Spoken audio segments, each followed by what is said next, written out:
What is going on, everybody? Welcome to Popcorn Chicken, delayed Popcorn Chicken segment.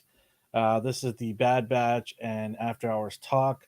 We had to move it to Friday night because of some scheduling conflicts, but I'm here, and so is my friend Nathan. Hello, How's hello. it going? And we're gonna break down Bad Batch, the latest episode. Uh, I've seen it a couple of times already. I watched it again because it came out on Wednesday. Did you get to see it a couple of times or just once? I watched it just once, Did but you? When did you watch it? so um, for those of you who don't know, I've been missing the last couple episodes, um, and it's just work and school. So the last three episodes I have watched back to back Oh, lucky today, you! Lucky and you! it was so nice. Um, but I didn't expect that, and I watched your podcast. What was it last week? And you guys didn't expect it either. Getting the two episodes Yeah, it in was one really day. unexpected. Yeah, Yeah, and I was thinking, oh my god, have I missed 3 weeks? Uh, you start you I start was tripping out, right? That's what happened to me. yeah, I was Like, wait, worried. wait, did we miss an episode? Like, what's going on here, right? Like, Yeah, so I watched the first two. Fantastic. You guys have already gone over it, but fantastic. let's. Well, you saw and you heard us. Yeah. But I'm interested in hearing your scores at least for the last two episodes. Um. Not the Honestly, one that we're going it to talk about today, but the ones yes. before. So the two The back to back. episodes that were kind of the continuation of each other. The first one was the setup, and Yeah. even though the Bad Batch wasn't in that, I thought that they did a good job of bringing it back. We've had a couple kiddish episodes. I Hmm. say kid, the lighter-hearted filler episodes. Now, immediately, as soon as we move away from the Bad Batch like that, and it shows us um, back in the political world of Star Wars, seeing what's happening to the clones, which is so far we've seen it's been a kind of a key theme this season. The treatment of the clones. Hello, What's going on, Viper. Viper? What's up, guys? Um, and then it sets it up. We get to see assassinations and trying to cover something up. We see this clone with no number, all that stuff. It sets up is great, and then we get Rex. We get the Bad Batch coming in the next episode, and it goes from this, in my opinion, a fantastic setup episode. It was really good. I will admit, I think as a setup episode, it did a I don't want to say better because they're different shows, but it did a fantastic job that's on par, if not better, than Andor. Because Andor had that chunk of 3 episodes, Hmm. setup, execution, aftermath, or explain the plot, setup, aftermath, that sort of thing. I think they did a bit of a better job, but with these 2 episodes, because the setup really had me on the edge of my seat. And then the first time when it showed the center of the Senate, I forgot the guy's name, but the man that stands in place for the Emperor. Yeah, yeah, yeah. The When it blue first, bull. yeah, when it first panned to him, I thought, oh my god, he's the Emperor. And then I was like, oh no, wait, yeah, they're not going to show him. That's a big deal to see the Emperor. And then the next episode, we see him. The music, all of a sudden, everyone just stops talking. He rises. It was fantastic, that moment. Hmm. That was one of the best, if not most, one of the most iconic Star Wars animated series points events, in my opinion. We get we get a ton of memorable events, but that one was fantastic. If I had to rate the episodes, I'd probably give both of them probably a 9.5. I could go a 10 because I did like Both of them. them 9.5. Both of them Okay. 9.5. I think you can't watch one without the other. You could and you'd still enjoy it, I think, but they're meant to be together. There's a reason why they released both of them together. I think the show creators knew exactly what they're doing. They don't want you to wait a whole week to see the next step. I don't know about today's episode though, because what they did last time was nice, but I got some beef with this episode. So Ah. I will save it to the end. But you mentioned that. There's no Justin. Well, I guess I'm Justin today. There's no Justin here to to counteract, so we'll get the full force of You know, you can change your name, right? I can. And let You me can go to settings and change your name. You could not be Justin. Let's not give him credit for being here, because he's gonna say, "Hey, my name was on there. I was here." It is not Justin. It is Nathan. That's here, and he hasn't changed. There he is. There's changed. He changed. But Yeah. moving Let's. into this episode. Yeah. So we gave the last two episodes pretty high scores. I think I gave it. I'm gonna say I think I gave it 8.5 for the first one, and I think I gave it 9 for the second one. I have to go back and check. You like the action more? Yeah, I like the action, but the first one was kind of a little. I get it; it was a setup thing. I understand that, but it was all right. I like the latter one better. And Mhm. then today's episode, well,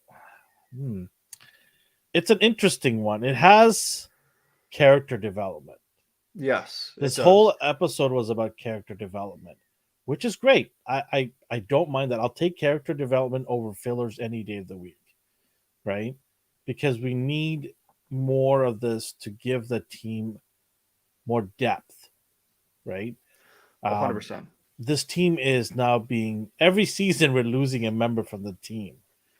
From what it started to where it is now, I'm not I'm not liking this minusing of members from the team because they are an elite force. That's what we were sold. The very first trailer when we saw this, that's gonna, the Bad Batch, this elite force team, they're gonna have their own show, and you get all excited because they're like, yo, these guys are like sick. They're gonna do some crazy missions. They got special ops members from each background, the heavy hitter, the scout, the tech, the sniper. You got a mix of these guys, and it's like something that from the 80s and 90s TV shows, like the Yeah. A Team. They had that, right? The Space With A Team. yeah, there you go, Yeah. Space A Team. So losing, members from each season, I just feel that the show is getting weaker every time you lose one of these special ops guys. Yeah. And Omega is not a replacement. Oh, by far not at all. Right? So that's the thing. People are like, oh, well, Omega's there and she's growing up and she's becoming better at combat and stuff. She's not a special ops, and stop saying she's going to grow into one. It takes years of hard fighting to become one.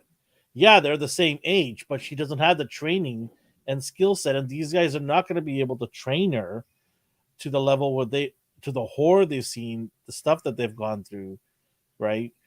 And they're not. I don't think they want to either. They don't want her to be some killer. Yeah. I don't think Hunter wants her to be some person that's going to go and rip off heads and shoot people and kill them and not walk by them and not care. That's not what they want her to be. They want her to be a better person than they are and not have to go through this, right? It might be difficult considering where they are in the galaxy, but I don't think that they want that for her. So with this episode is very interesting. Speaking of someone I don't like, I'm not a fan of Sid. She is two-faced, man. Yeah. I think she's that stereotypical, you know, underworld kind of slimy, put themselves first character. That's kind of what Han Solo was supposed to be like as well. He's a smuggler. He Yeah. puts himself first. The difference was he had Chewbacca, who he cared about. He had someone that he cared about, and Chewbacca had a But moral he did compass. care. He did care. That's the thing. Sid doesn't look Yeah. like she cares about anybody but herself, right? Yeah. She only Yeah. cares about herself. And I don't know. Like, there are theories out there that saying that she's trying to keep them away from the Emperor, or she's giving them these missions so she can prevent them from being caught. I'm not buying any of that. Yeah. I don't. I'm not either. buying any of that. I think she's just a cold-hearted, calculated, selfish person. I hope I'm wrong, but I don't think so. Because how can you say, oh, she's trying to protect them, but send them on a mission where they could get killed? And their ship gets that's not stolen. really that's not really protecting them, right? I mean, why would you send them on a mission where they could get robbed, killed, or stranded? And not just that, but send them to a mine where you have a highly explosive substance that even like Epsi- the uh, smallest movement. Epsium, Epsilon? Epsium, Epsilon. Yeah, yeah. Epsium. Yeah, I've never heard of this before. Have you heard of this? I believe this is new. I'll quickly take a look though. But I haven't yet. While you're looking that up, I've never heard of Epsium. So they get sent to this planet. It's a rocky planet with a giant. It's Mars. Let's just put it this way: it's Mars, right? That's the best way Yeah. to describe it. It's Mars, and okay, so they have to go to this mine and get Epsium because she wants it. What was the reason she wanted it for? Just because it's It's valuable? it's very valuable. Um, Obviously, we know that it's explosive.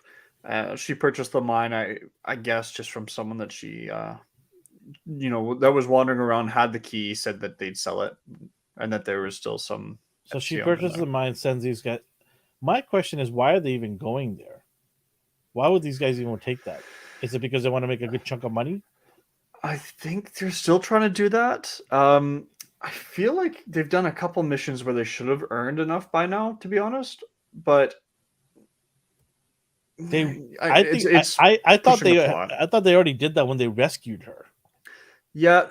Oh, when they rescued her, did she get money though? No, Or no. sorry, did they get money from What I her? mean Or? is, what I mean is, they could have said to her, "We just saved you. We have earned all the credits in the world to live for a while right now. We just took you from being captured and losing everything. We put ourselves on the line to save you, right? I think that earns them a good chunk of time to not have to go do these missions to make some money, right? And the other thing that really tells me that she's a scumbag is she just forgets all the good deeds that they've done for her. Yeah, I'm Just just like gonna leave totally you. forgets about it because in the middle of the show when they're, we'll get into it more, but how she just says, I got no, like, they're like, we got no food. We're running out of food. We need help. And she just like, click. I have more important things to do What? than make sure you're alive. Yeah, that That's is why I don't think crazy. that she's a. I don't think she's looking out for them. It'd be a weird, be a weird twist if she was, because how do you explain someone that's that brutal, right?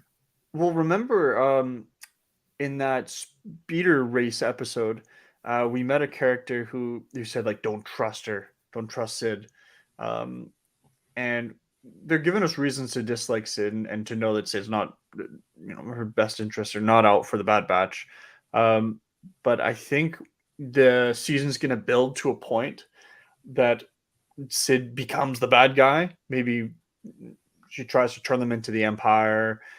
Maybe someone discovers that the Bad Batch is still out there, and now they're wanted. Because right now they're beneath the radar. People don't actually know that they're still alive. Only a very select amount of people know that. So I think maybe Sid will betray them in this season, kind of become the villain, and they're building that up with these negative interactions. Yeah, my concern with these guys is she's gonna turn them in and they're gonna be running for their lives again, which also tells me that these guys are not the smartest people in that bar there, because why would you not just leave? Because she's not trustworthy. If you have another member of her gang, her mafia, her people telling you, like that guy that they won the bet against her, he's part of this ring of mafia people, and he's telling you stay away from her, don't don't do business with her, she's not to be trusted. That should raise some flags. Yeah, Right? yeah. I agree with you. I'll play devil's advocate for a moment though, and say that maybe that they feel because they've done some tasks for Sid, that Sid, they might feel like there's a connection, or that Sid owes them, and that therefore she's slightly more trustworthy than someone else that could give these other jobs that pay the same. Yeah, it'll be hard. It's hard to find jobs because they're on the run, right? Yeah, They don't know especially the who. Empire's crushing a lot of jobs. They're Yeah, making it a lot they of. might not have any choice Yeah, but to deal with her, right? Which kind of sucks. yeah. But So they land on the planet, and immediately they're like, Wrecker, can you watch the ship?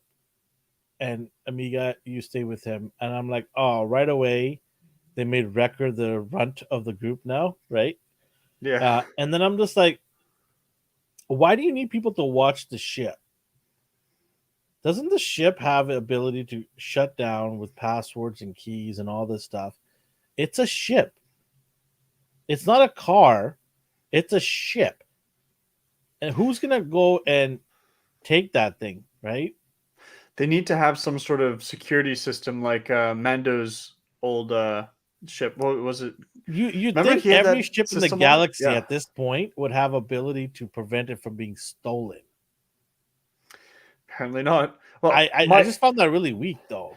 I think it's just in Star Wars, there's different tech, and a lot of the ships that we see that are actually being used are pretty old. Only certain military groups have got brand new ships, or certain planets have got brand new tech. Everything else is just really, really old. The Millennium Falcon is an old cargo ship. It's not a warship. It's just kind of decrepit. Even now, Mando's new ship is an old Naboo fighter. Um, and so as soon as you got these big old ships, people have had many years to figure out ways to crack into them and to break into them with the new tech that's been developed. That's how I'm trying to justify this. Um, but then again, I don't know how they would be able to break into a venerator class ship. But other thing is Hunter. And Hunter is the person with the best abilities to, like, from all accounts, Hunter has the ability to hear long range. He's more suitable to be a guard than Wreck is. Wreck is just a strong force, right? yeah, it's strange that they don't get the guy who's strong to be in the mine where you potentially have to move rocks around, which later on he does. You could also had Tech be there, the guy I that think knows the Tech ship. was needed. You're right. He would be handy there, but I think you need him to find the Ipsum. Somehow, I Ipsum. just feel like the reason why they put Hunter with Tech is because he's the leader of the team, and Yeah. they want the leader to go in the cave, right? Um, I also don't know how this person. Everyone's calling it Hondo because he has Hondo's type of braids, but it's not Hondo. It can't be Yeah, Hondo. no. Hondo's It's a lot bigger. feathers.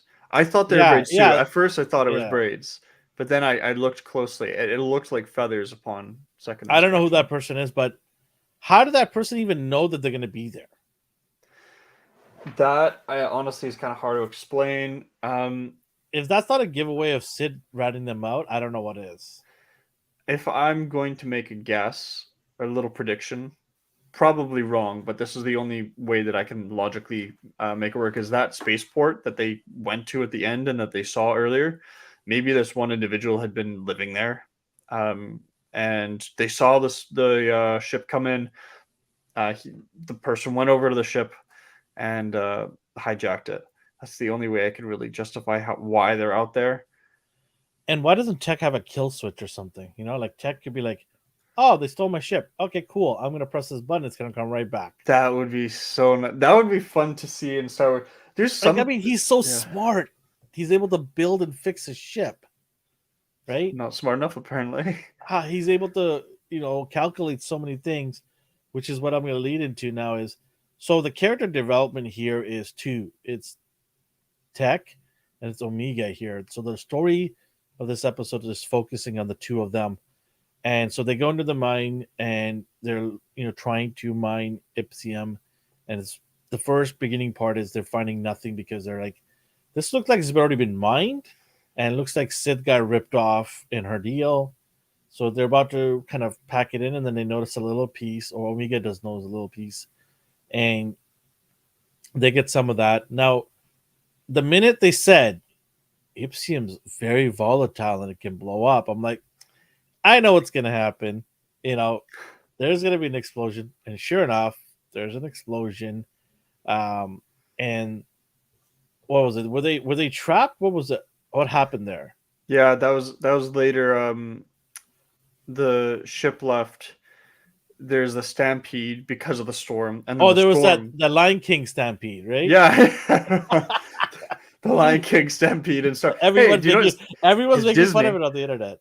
It's Disney. They can do that. They own both.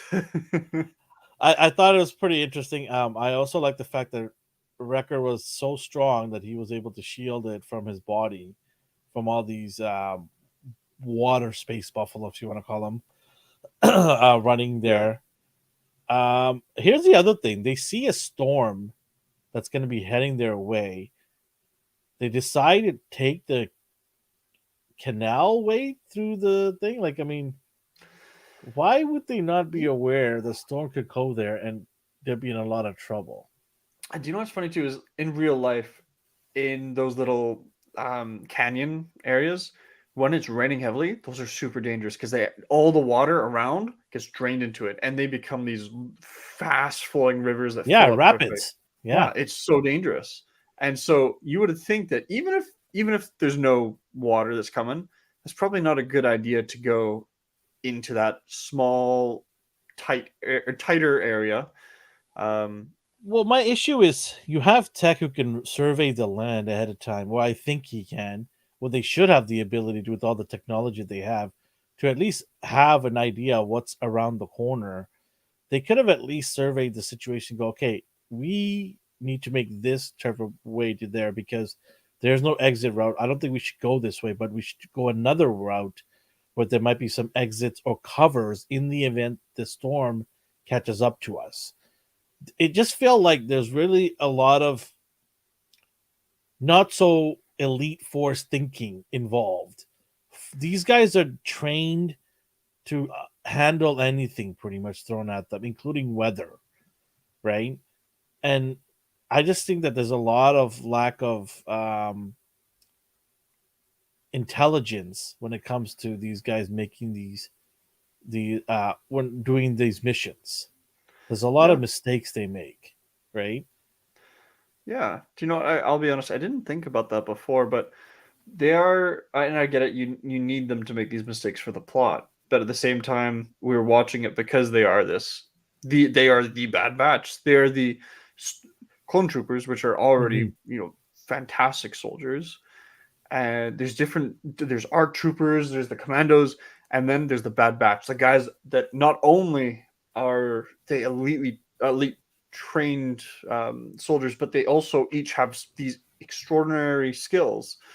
And now we're seeing a couple simple things screw up their plans. We see them not think about the weather, and one of them gets trampled. And rather than them going to the side and avoiding getting hit by so many of them, nope. I'm just gonna, let them stampede, try and run away, fail at that, jump down, cover. I don't know.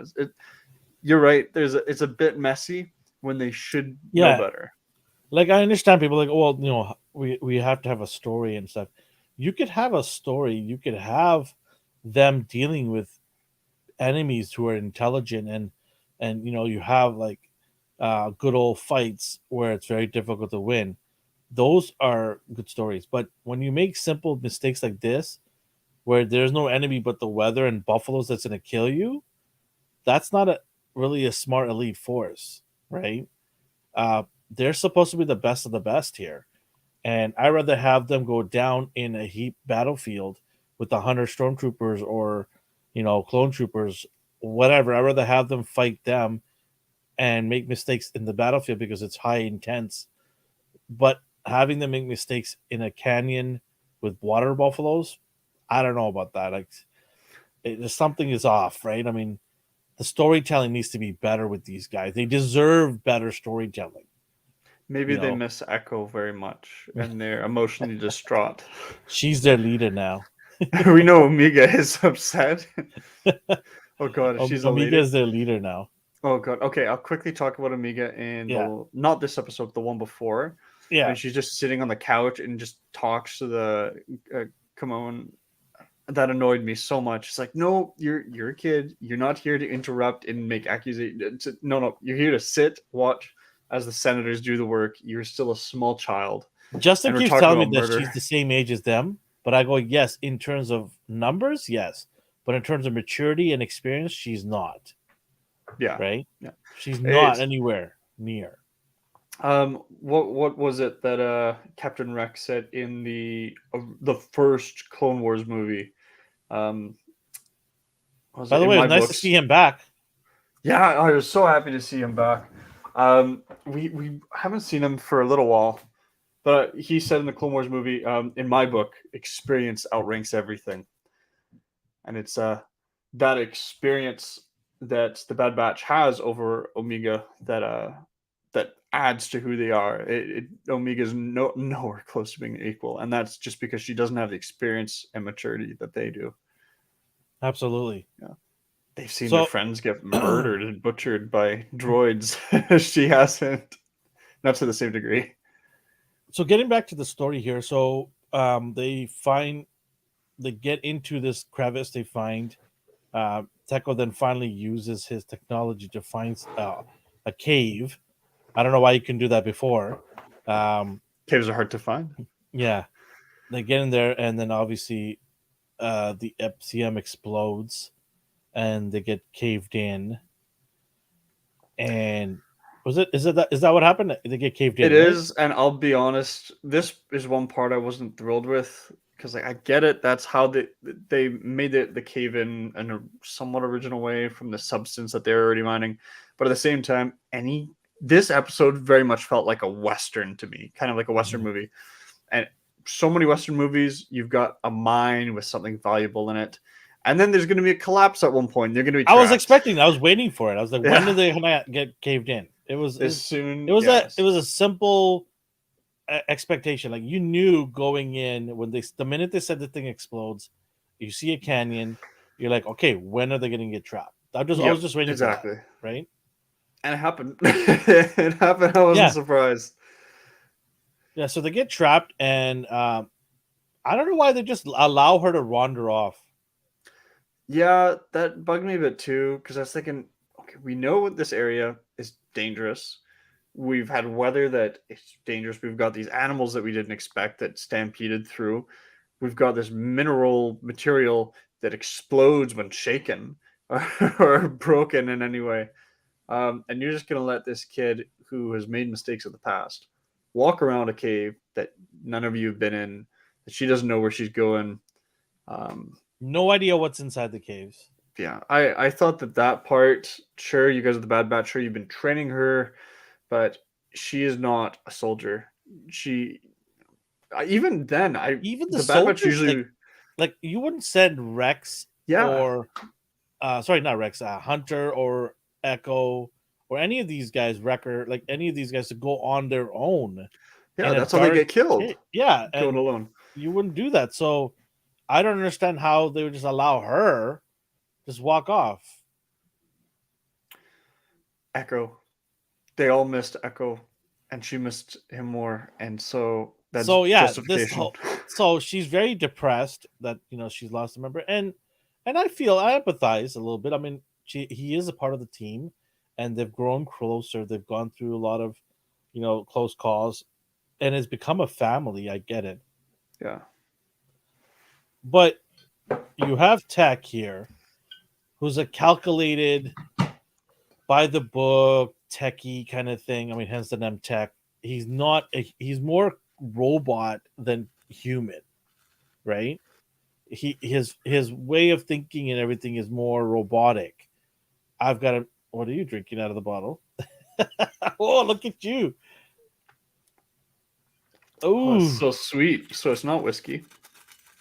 what I is that? forgot to grab myself a drink before we started, and I was quite thirsty.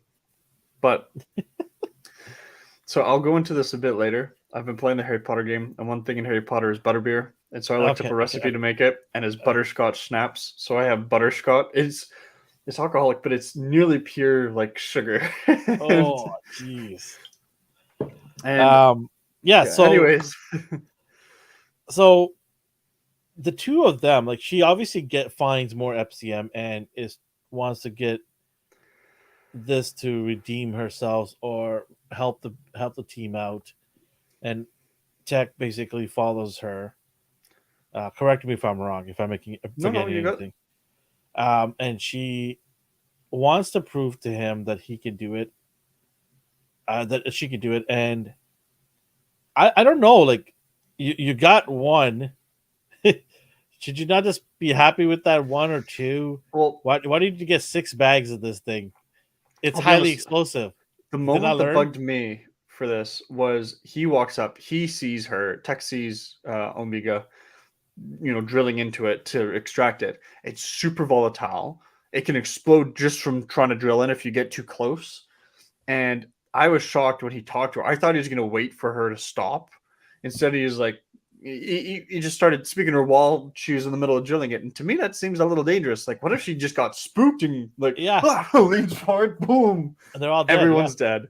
Um, but okay, whatever. That didn't happen. we have to balance this as it's also trying to be simple too, not be too complicated, Yeah, yeah. because it No, is that's an true. animation after all. And they are trying to pull younger audience, right?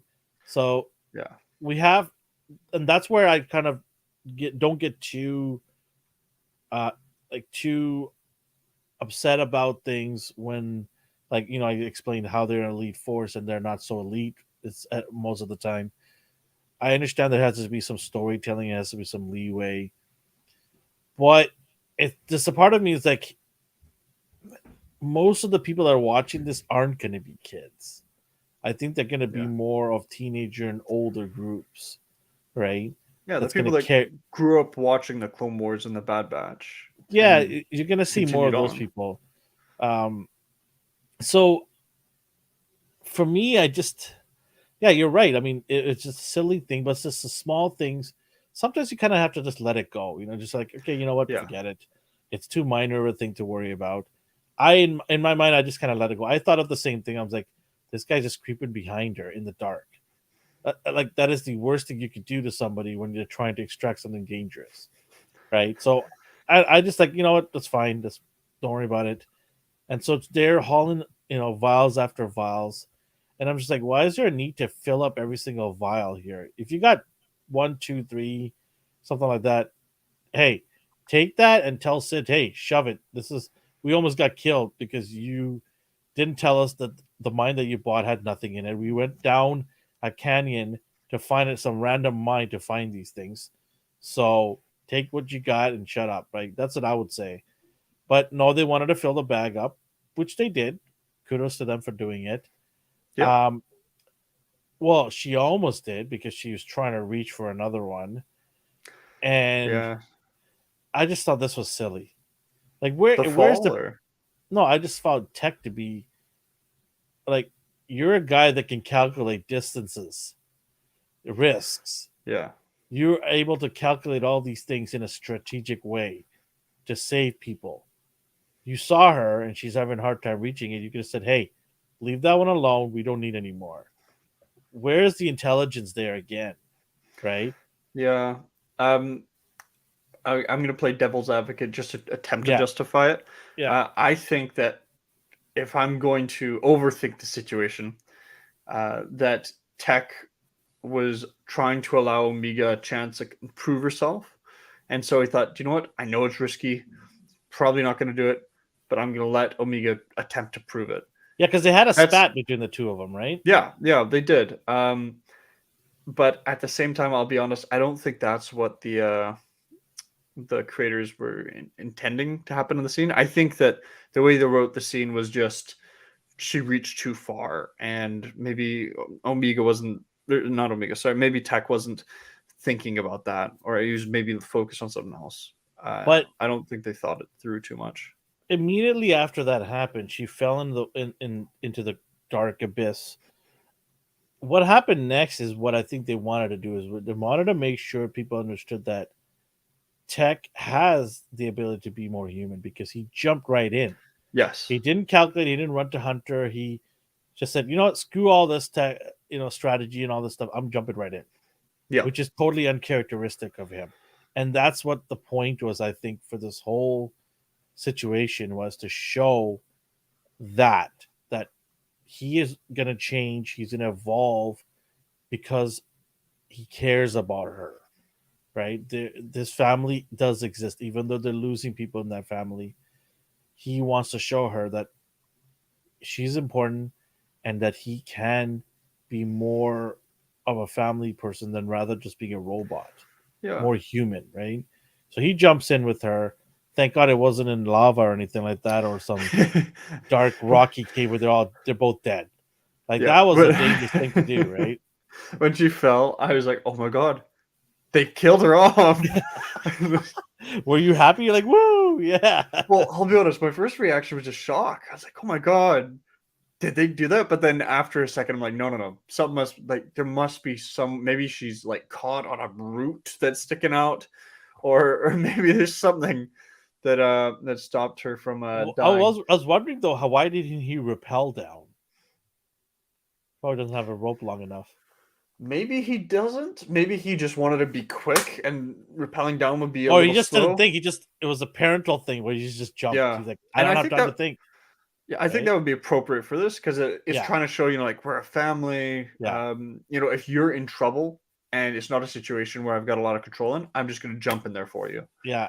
Um, and that happened, and I think that that character development between the two, um, that this whole new dynamic of Echo not being there, and we learn that Omega doesn't just view them as this elite squad like Tech Mhm. kind of still does. Tech views them as we're the reason why we're here together.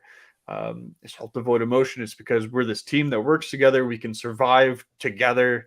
And Omega views it differently. He's like, no, we're a family. We're all clones. We're all blood related, technically. Yeah, yeah. um, we've been through a lot together, um, and she sees that differently. And Tech deep down feels that way and admits it later. Um, well, after Omega presses him to say it, but we get to see, as you said earlier, this humanization of Tech, and also we get to see the Omega's kind of going through grief, the loss of a person who didn't necessarily die, but in the meantime, we don't know how long. It might be the whole season, might just be a couple episodes. But this loss of Echo, and even in a way where when she tries to reach out, as soon as they go down that waterfall, I believe it was, or they land in the water Yeah, and it they was get like on some shore. underwater cave water thing. Yeah, Yeah, and then she tries to the first person she tries to call, Echo. yeah, She's calling Echo. Why can't you reach? Why can't I reach him? Probably on some mission that requires him to turn his comms off. And it's kind of representative of like Echo now to Omega, at least in the present, is kind of dead in a way. You can't talk to him, you can't see him, you don't know what's happening well, to him. I It's think just Hunter gone. said that it's long range communication. You're not going to be able to get a hold of him, right? I Yeah, think that's. actually, I think that Hunter is said kind of that. weird. Hunter said that, but then when they're in the cave, Tech and Omega, Tech told Omega that it was because Echo turned his comms off. Oh, there you go. But you're right. No, Hunter did say that as well, Yeah, and Tech said that when they're outside of the cave after the ship was taken. That's kind of yeah. weird that they. Okay, that's not a big deal. It's just something I didn't think about. That they both at different points gave different reasons. So they get on the shore there. They swim or they try to get on the. They do get on the shore and they're both just exhausted and they're just kind of like relieved. I guess they're both. He's more relieved than she is. He's just happy that she's alive and that he's able to rescue her because he does Yeah. realize that she is a family member and he does realize that I've got to be more than a guy with a compass and a calculated device. I got to be more than that because she obviously is missing Echo a lot. Yep. So he wants to, even though he's not like certain how to do it, but he wants to fill that void, right? To give her some comforting because he sees her just broken down, like just like in pain and hurt that another family member, or a very important family like Echo just leaves. And he's trying to explain to her, like, this is the army approach in him, right? Where he's like, Yeah. people die all the time, people go missing, people leave, people come and go. That's the way we kind of grew up. Like this, that's what was part of being who we are. So to him, it's just like no big deal. We're gonna meet him maybe one day. We might meet somebody else. Like Rex comes and says hi to us once in a while, then goes off in his mission. we've come to accept this type of life, right? Yeah. And for her, she's not like that. She's been always in a cubicle or in a petri dish, sort of says to say, because she's been in one place the whole life, Yep. right? And she doesn't know what all of this is like. So I thought it was really interesting how he is trying really hard to stop his years of feelings or years of what he knew and is trying to help her out by understanding her and what she's going through, right? So I think this was a huge character development for him. Yeah. And I think this episode was revolving around him becoming more prominent in the group. Now I don't know if Echo is going to be gone forever or not. I have no idea. I'm assuming they've removed him off the show, but who knows? Maybe he'll come back next season or towards the end of the season. But Tech has always been like out of all the guys in the team, I had Tech ranked the lowest in terms of who I really I liked and gravitated towards. You know, Really? I Oh, love Wrecker because he's funny.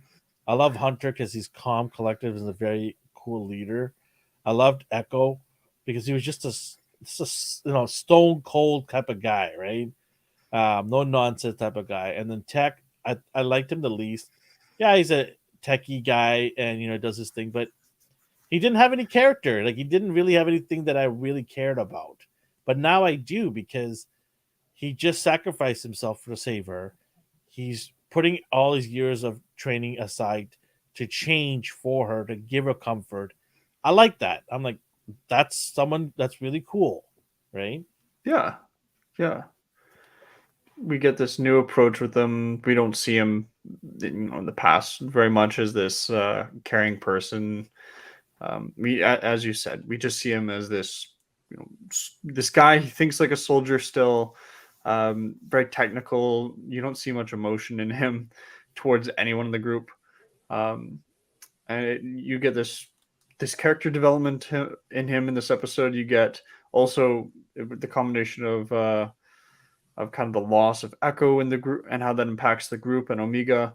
And if I'll give a little prediction, I think that they're going to kill off Echo sometime, maybe in the season. Ooh. And I'll quickly explain why.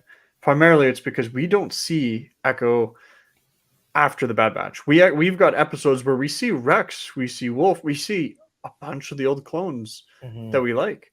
And Echo right now is with Rex, and if he stays with Rex, well, we know that he doesn't stay with Rex. So he either leaves the group and he's going to join the Bad Batch again, or I think that they're going to try and kill him off at a point that gets really emotional later on in the story, because he's doing something that will continue on, in my opinion, in the season. This idea that the clones are starting to leave. We know they're going to be decommissioned, so there's this mass exodus of them, and he's kind of assisting Rex with helping them escape Coruscant and helping them escape the army. So I think at one point he'll get killed in the season, and it's going to be gut wrenching after all the stuff that he's gone through. After we thought he died before, and it turned out You know who's captured. cold? You're cold for saying that. I don't want it to happen. I love Echo. He is the last of that group of clones that we learn to love. He's a straight soldier. He's a straight soldier. Yeah, and he's a no nonsense straight soldier. I like it. I like that a lot. Yeah, he's fantastic, and God, and I love I'm his gonna be so robotic arm. sad. Yeah, I'll be honest. I find that creepy still. It's not like he can get a regular hand. We know that they can do that in Star Wars. That hand helps open doors. Come on. Yeah, but why can't he just get like a regular hand that he can like move down and it just shoots out? I've seen other characters in Star Wars get that. He's like, no. I'm gonna have a screwdriver for a hand, flathead, and oh well. If you know what, I think he just kind of accepts that that's part of him now, and he doesn't want that to change.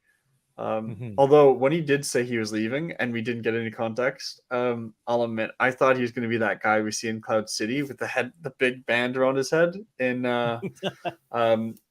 was it The Empire Strikes Back, I thought he was going to be that guy, but no, um, he just leaves with Rex. So Wrecker and Hunter follow suit and jump into this thing.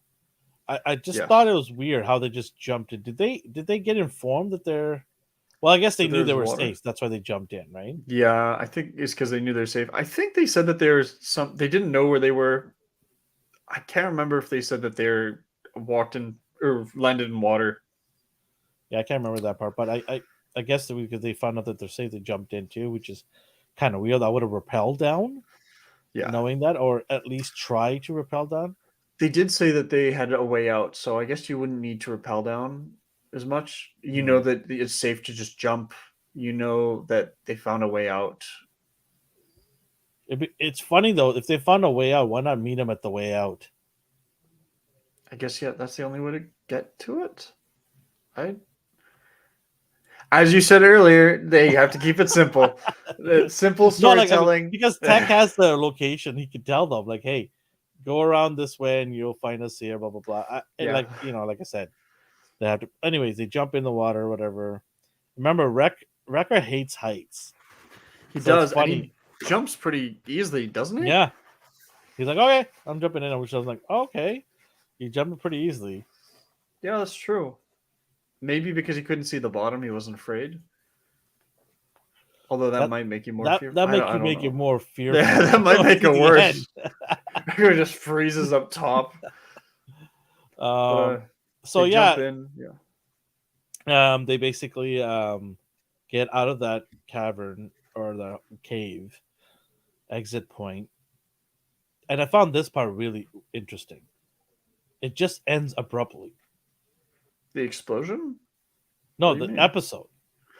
Oh, I'm guessing that this is one of those episodes they're gonna immediately pick off, and so that's why they're cutting it like that. You're right. They could have ended it But on a that's different note. remember at the beginning of today's episode, like I was saying that how we got last week and the week before that 2 episodes, they're connected. Yes. We should have got it for this one because this was such a cutoff. Right? Like the episode's Yeah. not done. The story's You not done. you are right, but I think because they've just done it, they can't be like, oh, we can't do this again. We're gonna set a Why not? Why not? I mean, the Mandalorian's coming out soon. Why do you want to overlap that? Yeah, that's true. I think though the audience that watches this show will still watch The I wonder Mandalorian. if they're gonna have it come out on Wednesdays. They might switch the day to Friday or something. Oh gosh, I didn't do we know the release day for it? Well, March 1st, Mandalorian shows up. That's the first episode, March 1st. And what day What? is that? March Uh, 1st is a Wednesday. yeah. So I'm wondering if the Bad Batch will be moved to another day. They're not gonna move the Mandalorian. They're gonna move this show probably. Oh gosh, you might be right. They might want to move the show. Oh gosh, It'd be I hope they don't. it would be really dumb for them to do 2 Star Wars on the same day. You're right. I But then again, this is Disney, Disney doesn't always think things through plot and this is wise Kathleen Kennedy's or Star Wars crew.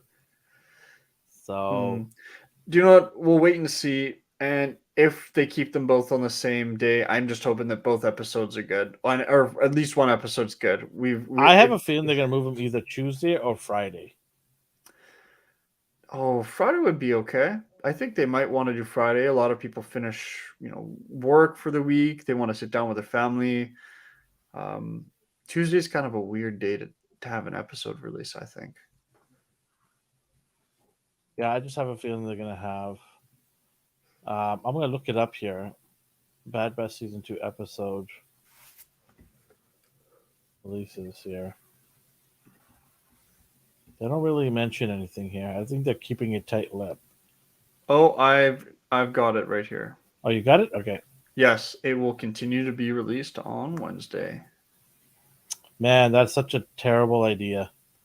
This is according to StarWars.com. That is such a dumb idea. Yeah. You're already well. you're already scrambling around for content, and you're gonna put two of the Star Wars shows on the same day. Elvin, you're assuming that these people can think just properly? That's a big assumption. Do you remember what they did for, what was it, episode 9? Palpatine. He's back. How? You killed him off? There was a big thing. We waited like we have 2 trilogies about his death. How are you gonna bring him back? He's just back. Are you gonna explain it in any of the TV shows? No, he's just back. You're assuming too much from these people. He's Elvin. back, baby. That's all you need to know. He's just back. They can do great storytelling at times, but they can also do really, really bad storytelling. They're capable of both. Dave Filoni, he can tell this. He's got control of the story, and he does a really good job. But when it comes to the producers and the execs, that's I'm guessing that's a bit more out of his hands.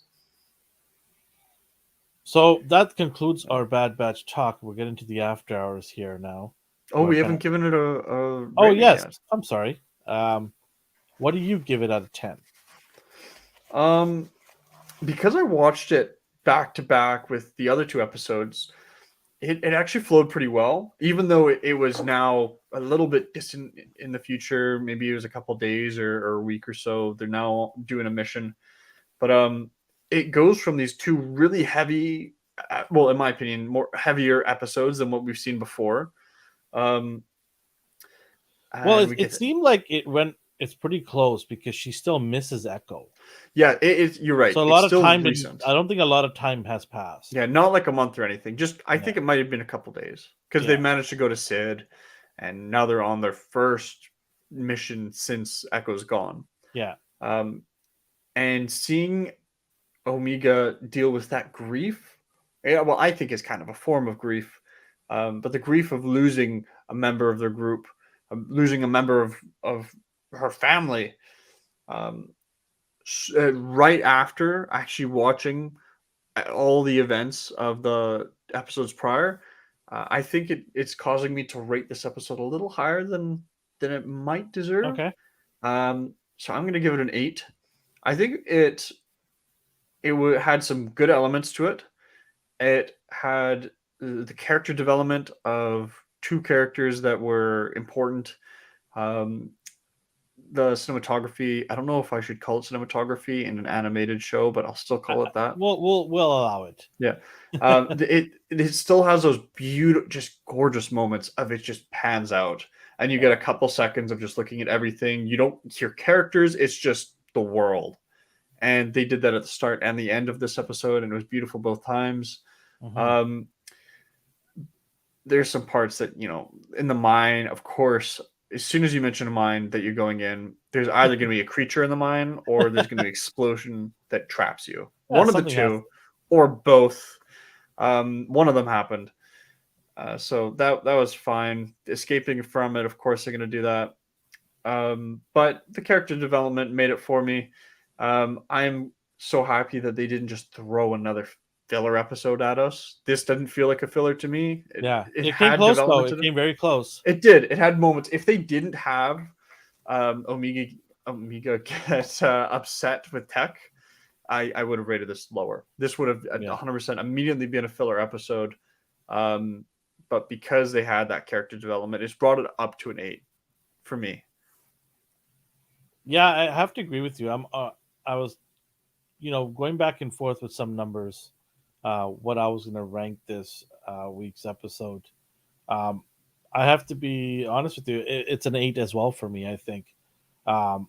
It could have been an 8.5, but there were some things that I mentioned.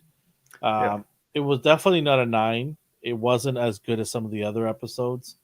I think 8 is a good number to give this episode. I really need these guys to step up and be the elite force that they are. They really got to start writing them as more competent, intelligent soldiers, right? Not people who are gonna oops, I don't need the oops type of soldiers here. We did see them like that the episode before, though, when they're hijacking the ship. The heist is what exactly is what I want to see. It was fantastic seeing that. Yeah, I and I love gave that so it a much. high score because I'm like, that's what I want to see. I want to see this high stakes, intelligent planning, getting away from it all, you know, getting out and in, like without anybody even noticing that much. If you come encounter with anybody, you kill them off quietly, hide them, move the bodies, all that stuff. Like everything was there for that episode. Yeah, And then we go to this, and you're just like, you can't even protect your ship. like yeah. you We let go your own from ship go the by. Like what the hell? we go from you've just taken on a mass, like there's a lot of clones there, and they're not going to kill. Okay, even though they're stunning several of them, as soon as they started firing at the ships and they just blew up a couple, I'm like, oh my god, I thought they were stunning people. They just killed a bunch of them. But You think you'd learn after hijacking a ship how to protect your own ship? no, I don't think that they did. I don't think that they know that. It just yeah, it's just like I'm like, come on, really?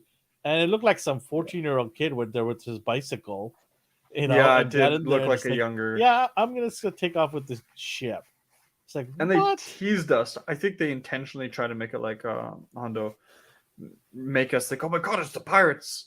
But then there was Maybe it's only one of Hondo's them. kid, Hondo has Honda. Honda. It's Hondo's kid, Honda. I don't know. It's Oh probably my like gosh, that. We'll he's see. Japanese. I didn't say Japanese. I'm just saying that they it's a planet of Japanese ancestors. I don't know. make great affordable ships, affordable starships for They everyone. make really, really reliant ships. Reliable, cheap Yeah, yeah, parts to replace. yeah. There It's you go. fantastic. Yeah, Type R. Yeah, let's do some after hours talk, man. Let's talk about a little bit about the Mandalorian. They dropped a lot of trailers, man. They're really hyping this. They I, I are. just I saw another trailer today. I saw a little bit of one of the episodes. Do you know? Well, Arguably, it's. Carl Weathers is talking to him. Oh, Yeah, I yeah. have to see that. Arguably, this is no, not arguably. This is their Disney's biggest show right now. Oh, Yeah, for The Mandalorian. it, not even just in Star Wars lore, it's the biggest show period they have. Yeah, they Disney have to hype Plus would it. lose all of its subscribers if they stopped this show. So, did you get Disney Plus when it first came out? Yeah. I got no.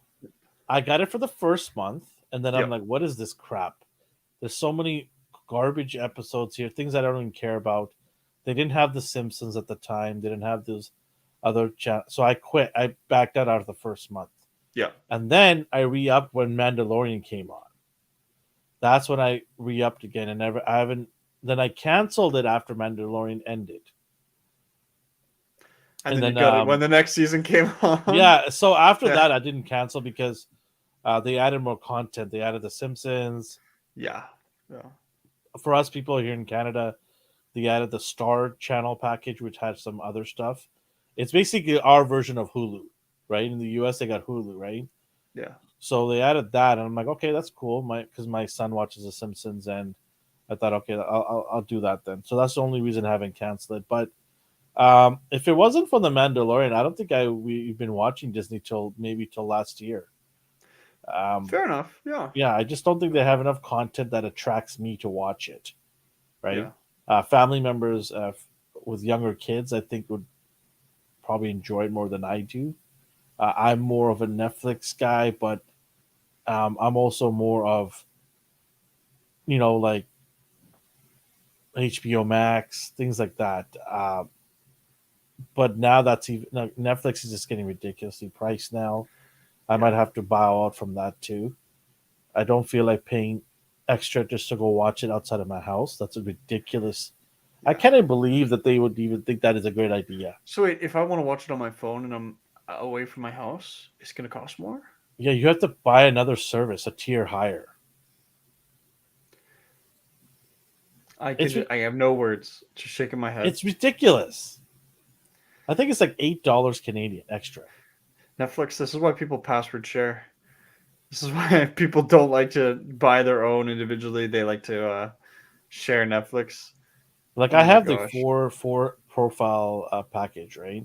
Yeah. 4 account package. I'm gonna have to drop it down to 2, and then get this thing because my kids watch it. My youngest son watches Netflix every day, right?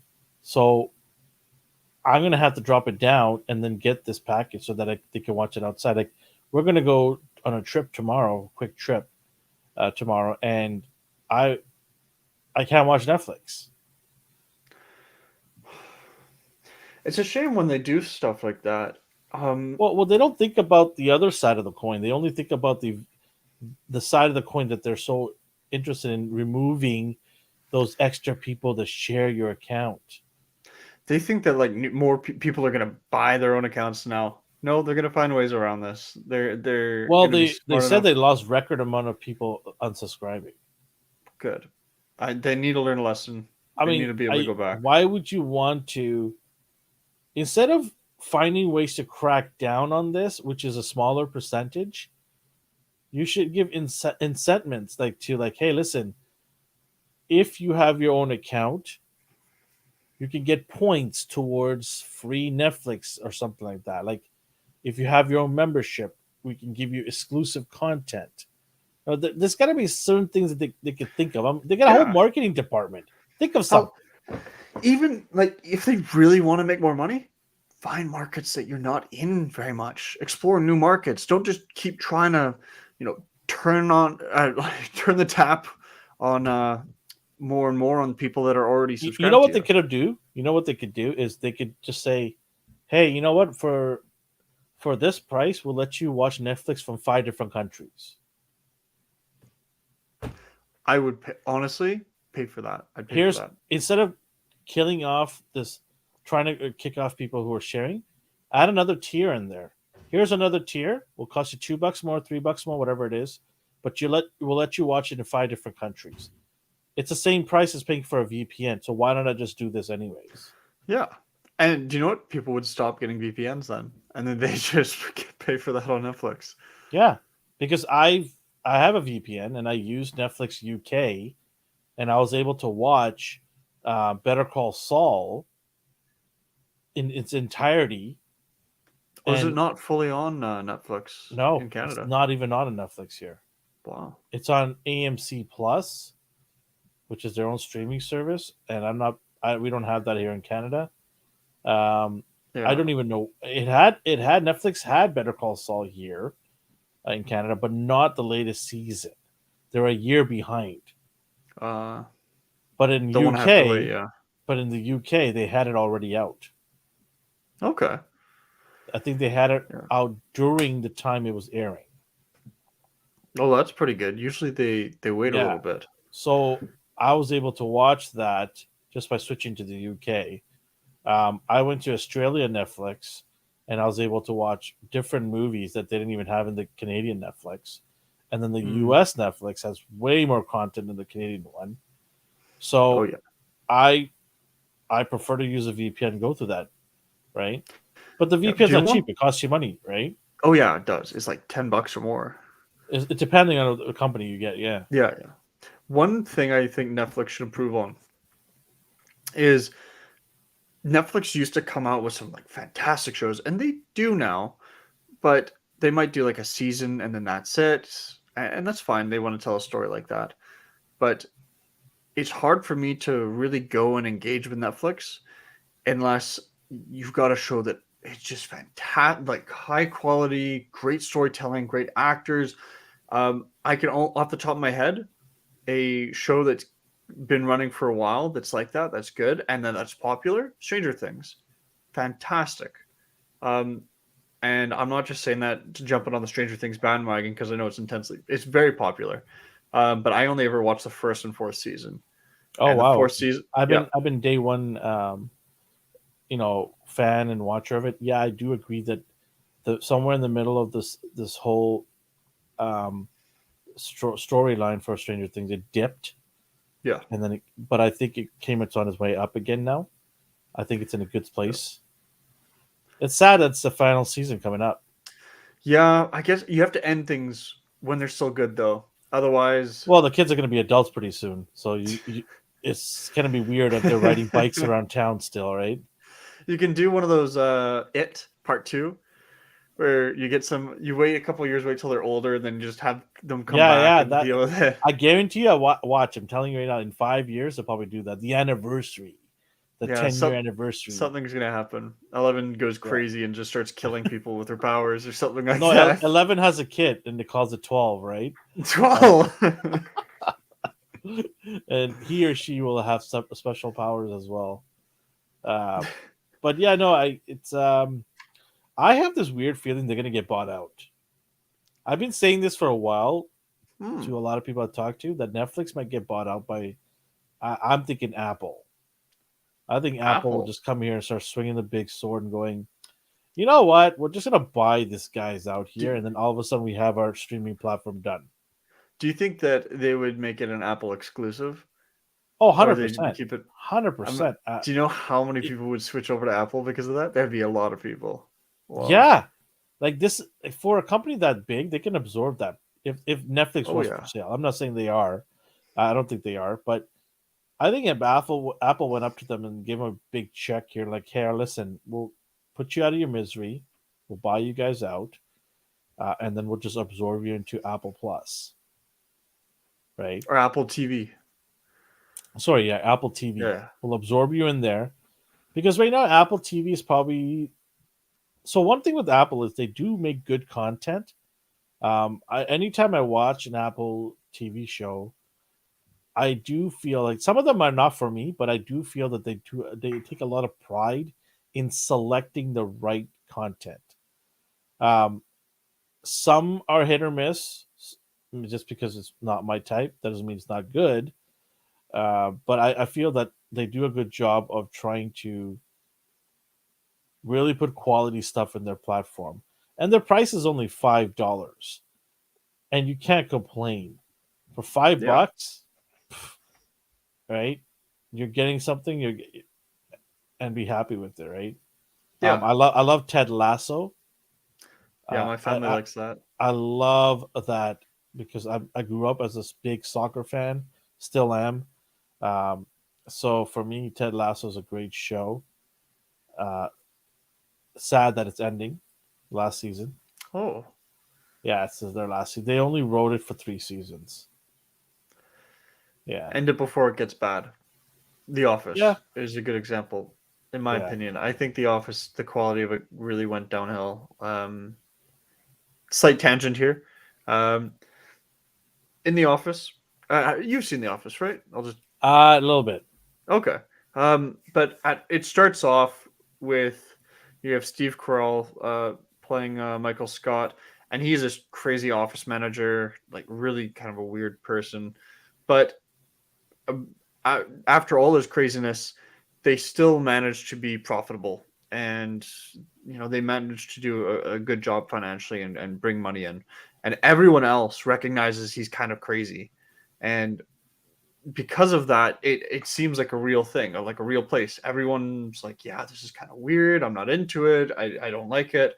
I'm gonna avoid it. And then there's this crazy manager that you can't really avoid because he's your boss. Um, but over the seasons, it becomes everything's kind of crazy. Now the new owners of the company are kind of weird too, and some of your customers are weird, and it feels less like a real world, like a real office Mhm, environment that just has one guy that's a bit off, and now everyone's off to make it interesting.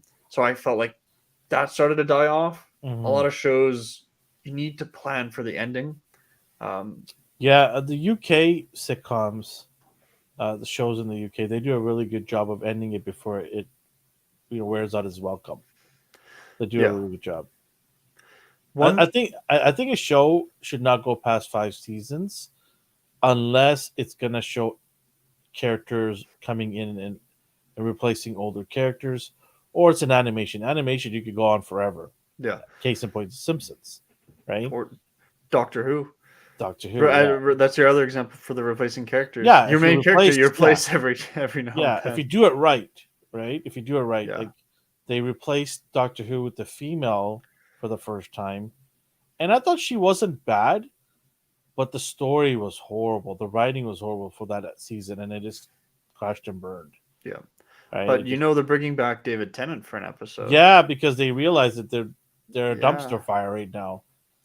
But that's I'm the other excited thing to is, see that. that's the other thing. Like if somebody's very popular and the show is doing well, why change it?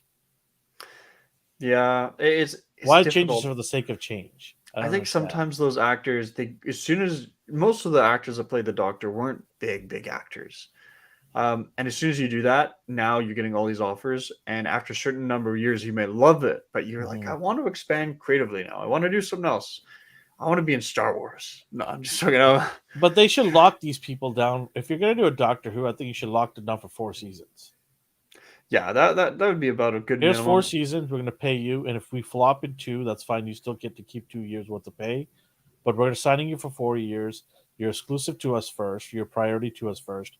If you get offers, great, but you're going to work around our schedule, right? We'll lock Mhm. you in for 4 years. We'll get 4 good shows, seasons out of you, and then after that, we'll move on to somebody else or re up with you if you want to, I right? have to ask, who's your favorite Doctor? I'm not a huge Doctor Who fan. I'm Oh, not. really?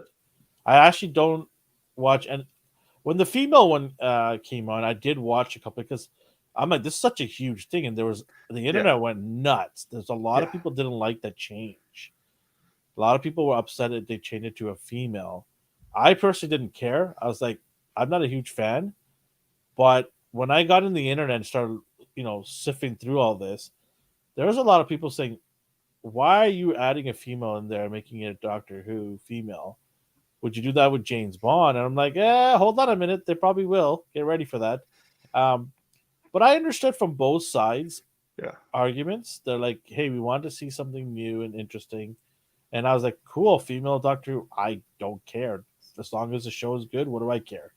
That was my take on it. But I also understood from the people who are long fans of this, who are like, hey, create another show where the female is the main lead and create a legacy for that we could years from now watch and not have any complaints, right? yeah. Why are you taking away from something that we watched? It's tough. There's pros and cons for everything. But I watched some of it and I just thought the show was bad. The writing was really bad. The support the Yeah. support staff was terrible too. And yeah, it ultimately crashed and burned real fast. I It's a feel shame too, bad. because yeah, that shame too because they increased the budget like crazy. Yeah, I The feel budget, bad for like her because she wasn't a terrible actress. It's just the yeah, writing was not good. she's not. You're right. The writing wasn't good, and they rewrote so much lore, and that really upset me because That's the thing right there. yeah, Everyone tells you it's like, do not change the core of this show. We all yeah, grew up with this core. Why would you do that to us? And you're playing with fire, literally. You're playing with fire when you do that stuff. And I think too many people are taking liberties with that. They're trying to change the core. It's almost like they want you to forget that the core existed and this is the core now. yeah. Uh, it's frustrating, especially because not only was this like a core thing about it, it was the main character. It's the Doctor. They changed who the Doctor was. Before the Doctor, what made him special was really he was just another. Sure, he's an alien. He's a Time Lord, but really he's not a special Time Lord. He was just a Time Lord, and one day he decided to steal a TARDIS and travel. And over the thousands of years, he's developed into this almost like a savior. He's got this reputation because he cares about people and he loves people and he loves life and he tries to protect people and he's extremely intelligent, but he doesn't have anything that makes him super extraordinary, any special powers beyond just intelligence and caring. um but then they rewrote that and now See, he's super special. He's actually was a she originally. No, it didn't have 12 doctors. There's actually like hundreds before, oh and man, used to be yeah. a little girl, and See, he's I the didn't know that. origin of I all didn't Time know that Lords. part. I didn't know Yeah, that part because they I messed it all up. that But explains a lot. the good news is, because it's Doctor Who, technically you can undo all of that. You could just be like, oh, that was like some alternate dimension or something like that. And it's not But too. that's the thing though. Like now you have to find some lame excuse to clear that out Yeah, you do. I'd prefer because that they clear it out. certain people got in there and said, you know what, we want change, we want to have exclusiveness, and we don't want to have everybody involved. But why do you need to change the core to do that? Yeah. You could just had a female Doctor Who and wrote stories about her and be on, just get on with it, That would have been right? great. Yeah. But It's when a you go different, back and but remove cores, you're gonna piss yeah. off the core fans. I There's a keep reason why we saying love this character. I keep saying this for every lore there is out there. There's a loyal core fans that keep it prominent, that keep it alive. And if you piss them off, you're done. Yeah. You're done. Lord of the Rings. They pissed off a lot of Tolkien fans. And they got a huge backlash to the point where the show, like Justin loves that show. And if I Does he sat down with, actually? yeah, he loves that show. I don't know why. Uh, I I challenged him to sit down with us, and I would point out all the problems with that show, from writing, from editing, from the even the costumes, timeline. It is just bad, bad, bad from beginning Yeah. to end. That show, it is horrible. And anybody that says they enjoyed it, they probably didn't really look into what the story is all about. They just watched it for the shiny glitz and glamour there. They didn't really actually Yeah. listen to the story because it doesn't make sense half the time. And some of the choreography, the fight scenes were horrible. Like it doesn't even make sense, some of it. Yeah. Like there's a part, I mean, I know we're off another tangent here, but that's okay. It's after hours. Yeah. Yeah. There's a part where she's fighting the what's her name, Galadriel. She's fighting on a horse, and she just goes upside down and puts her sword out like this for no reason. It wasn't like she was being attacked and she had to kind of duck and go change her position. It was so bizarre to see some of the moves that they were doing. Nobody would ever do that in a battle. Yeah. Ever. It doesn't matter if it's human, elf, dwarf. It makes no sense to do some of these things. It was just horrible. What a horrible show. Yeah. There's one good thing. What's that? The season's over. It's done. It's ended They're for already now. working on season 2. Yeah. I hope season 2 is a rewrite of season 1. Well, when I heard about it, I'm like, this is amazing because I love Lord of the Rings. I'm not a huge fan. I don't know every little detail, but I am listening to the audiobooks of the prequels Mhm. before the trilogy. I love it. I love the whole concept about it. I love medieval stuff. Like I'm a big King Arthur fan. I love King Arthur and the Knights of Justice. I love all that stuff. Yeah, see, I'm a Yeah. huge fan of that, right? Um, like I said in my last Mighty Mornings, I actually had a friend of mine make me a King Arthur figure. Well, that's Right? pretty nice. Yeah, he made this from figures. Took the cape off, but yeah, he made that. And another friend of mine, Brad, who's part of the show, made Lancelot for me. Oh, that's sick. Nice. Yeah, so this is from an animation that was in the '90s. So they made figures from it. I'm a huge fan of this stuff, and I'm a huge fan of Game of Thrones. I love Game of Thrones. I love the House of Dragons. So I love that those medieval time stuff. And Lord of the Rings, when I heard of they're gonna make this, I was just so like stoked about it. I was like, this is amazing, can't wait. And Amazon's backing it up. Oh my, like this is gonna be awesome, right? All the money in the world, and then you just watch it, and Yeah. you're just like, what the heck is going on here? Like horrible. Clearly, the budget did not go very deep into Do you know the into armor storytelling. the armor that they're wearing? Did you know some of it was cloth? It was actually wrinkling on the set. You can actually, if you Really? freeze frame, the guys on the boat forgot their names. The people on the boats. Numenorians? Numenorians? Numenorians, No. sorry, Yeah, yeah. yeah. The guys on the boat. If you look at the armor where the shoulder goes onto the elbow, it's actually cloth, but it's scaled like armor. Yeah. It makes no sense. Why is cloth scaled? And you can see it's wrinkling and everything when they're moving around. It's just so bad. Why didn't you just get metal armor? Yeah. I mean, Well, what is the trouble point of on that? It doesn't make any gosh. sense. What are you I'm trying to protecting think it? of a way to justify it, but I can't. I can't. And then They- her acting as Galadriel is so Yes. bad. It was bad, and She was so not just bitchy that. and like so aggressive about everything and so So that, rude. and also her character just in general was not well written. That's not what Galadriel's supposed to be like. Galadriel No, is powerful and she's a badass, but she's not a badass because she runs around with a sword threatening to avenge her brother. No, they killed she. off her husband, Oh, was it who her never husband? dies. Who never dies. Oh yeah, They killed off her husband because they don't want anybody in her way. She's the only one, and that's it. And the yeah, two brothers who are directors and writers for this, they were on record prior to the show being created that they were going to stay to Tolkien's true story. That this show is far from that. So people who watched this show and liked it, they don't.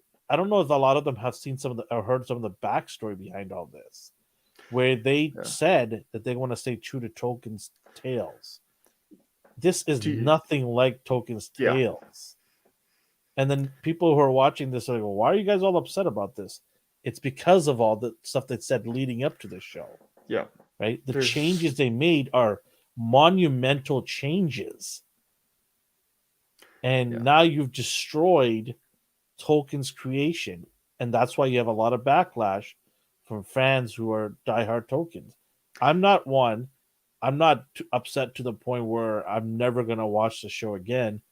Now I'm going to watch it just for comic relief because it's hilarious as shit. Because I was watching the Harfoot, which by the way they don't exist either. They just created it for the show because they couldn't use the hobbits because they don't have the rights to use the word hobbit. yeah. Same with Gandalf; they don't have the right to use Gandalf. So made this random wizard who just shows up out of nowhere, but he's not Gandalf. He's somebody else. It's just so bad. Oh gosh. Yeah. Do you So, remember before it was released? They're trying to hype it up.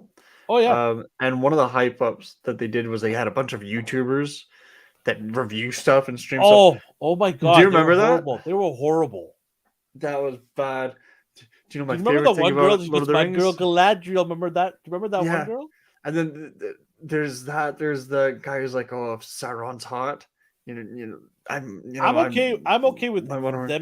them liking it for whatever reason, but the girl, the big fan apparently, who said my girl Galadriel, she was doing one of these things. She was actually caught on a live saying that she hasn't even watched the Yes, show yet. I remember that. Oh, that was Yeah, hilarious. I loved how that. are you a It was so huge good. fan and not even watch the episodes? Well, it's funny too, is because they used her in the ad, well, like the video to promote it.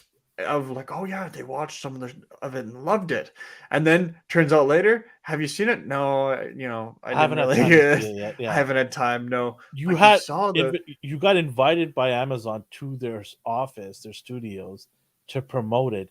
You think you'd watch it? That just shows you how bad it is. Even the Yeah, people that were paid to promote it yeah. didn't finish To the hype it up. series, Yeah, to hype it up. Didn't and they even watch it. admitted it in public. It's just yeah, it's horrible. I don't know what they're gonna do for season 2, but yeah, it's terrible, terrible. Yeah. Oh well, not my problem. That's Amazon's money. They blew it all away. Do you know what? I'm glad they lost it because they can afford to lose it, and I hope they learn a lesson. They probably won't, but I hope they do. I don't think they will because they retconning for. If I was Amazon, I'd just scrap it right now. I'd Oh scrap it yeah, right now. Apologize to everybody. Say we fired everybody out of their team. We're gonna redo the whole thing again because we still have the licensing for how many years? But because they have to make 5 seasons, by the way, that's in the contract. yeah, So they don't have to make 5 seasons with the same cast and crew. They just have to make 5 seasons. yeah. Honestly, that would be nice if they just the next season is just a redo of the first, but they make it truer to Tolkien's novels, and follow his works more. Hell, I'd be happy if they just bought more of the rights. Say Gandalf's name, please. Just don't make up new characters and new crap. Just They have so have much him. money. They have so much Yeah, money. you can afford the Bezos. Come on. You can do a good job. You have the potential. We have so much background information. You've been listening to the audiobooks. We've got a mountain of background information of world building that we can use. You've got so much money that you can get the rights to stuff. You can get Tolkien fans to advise you. How you can get what's his name? Peter not Jackson, is it? Peter Jackson, yeah. Peter, yeah, it was Peter Jackson. Sorry. You get Peter Jackson to help You out. know what happened? You heard about that? They did. He offered for free, and they said denied. no. How, it's just asinine to think that you would say no to somebody who's done it already, who's created a did it so masterpiece. well. Yeah, that trilogy is going to go down as one of the greatest. It's up there with Star Wars trilogy. yeah. It's going to go down as one of the greatest of all time, and you don't even want to hear him out. And do you know what? If I had to, I love Star Wars to bits. I love Star Wars a lot. But if I had to rank or compare both of them in terms of the overall story and human experience and themes and emotion, all that, the song, everything, and the score, yeah. I think I would rank Lord of the Rings slightly higher because, in fairness, Star Wars, while fantastic, when writing, it did not have nearly amount of time and attention as Lord of the Rings. Lord of the Rings had decades of time to develop the story, and Star Wars, Disney's. Well, I still lean towards the first trilogy of Star Wars. I'm not talking about 1, 2, and 3. I'm talking about 4, 5, and 6. Right? Yeah. I still, in my opinion, that's still the greatest trilogy of all time, just because it was such groundbreaking technology that they were doing. Oh yeah, if you're including that, I'm just thinking of the plot. Okay, I hear you. But yeah, if you're talking about that, it's then close though. It's not like massive differences there. Oh yeah, it's close. It's close. They're both close. They tell different stories. You've got a Western space opera, which is the coolest thing when you think about it. Yeah. Compared to a low fantasy world that's filmed in New Zealand with all the majestic scenery and both with fantastic music. And it's kind of sad to see. There's so many, like, if you go into bookstores and stuff like that, I don't know if people go to these days to bookstores, but there's so many fantasy stories out there that don't get the light of attention there, right? Yeah. Sword of Shannara, I don't know if you heard of that one before. I have actually, because my mom has met the author and has signed books downstairs, and we've got like all of them done. I have the thick books. Needs more Jar Jar. Yeah, you need more Jar Jar, me. Gosh. Yeah, Sword of Shannara. The MTV bought the rights to it, and they just destroyed it. They did it for one season, and it came out like 8-9 years ago, and they absolutely destroyed it. It was so bad. The budget was so low. It was just terrible all around. That's a shame. So the opportunity. I've actually, I have 9 of the books. I read the prequel to Sword of Shannara, which was fantastic. It set it up really nicely for the trilogies, but it's a long story, man. It's a long story, but very, very interesting. And I'm hoping one day somebody, like HBO, because I trust HBO because the track record is pretty good. I would love to see them do one that would last for 10 seasons. That would be awesome. Yeah. Oh God, imagine if HBO did they did the Silmarillion. They took all the rights from Amazon. Imagine an HBO. There was rumor. No, there is a company that has the rights for something. I think HBO does have the rights to something, and they are going to stick it to them. I heard, and do a Lord of the Rings TV show. That'd be nice. There was talks about it. There was talks about it. So, but I don't know about now because HBO has been cutting staff right now. They lost a lot of money, but let's segue to the next thing. Yes. They are looking to reboot Harry Potter. They're looking to reboot Harry Potter and start from the beginning. As a TV show or movie? I don't know. They're looking to reboot Harry. There are talks underway right now where they would put a lot of money into Harry Potter and make this into a giant world. With a lot of avenues to do other things. Like they want a movies, they want TV show, and of course, the game right now that dropped, and you're playing it, I've got it for Yes. my PS5 and for my what you call it, my Steam. I got Oh two yeah. versions. Yeah. So one of them is going to be a good Potter, one is going to be a bad Potter. Just go I'm around not a killing huge fan. everything. I'm not a huge fan of it. I did watch some of the movies. Prisoner of Azkaban was probably my favorite. Yep, that's a good one. So I'm not a huge fan. Like I said, I don't know every little bits and pieces about it. I like it. I thought it was pretty cool. I thought the ending was a little weak.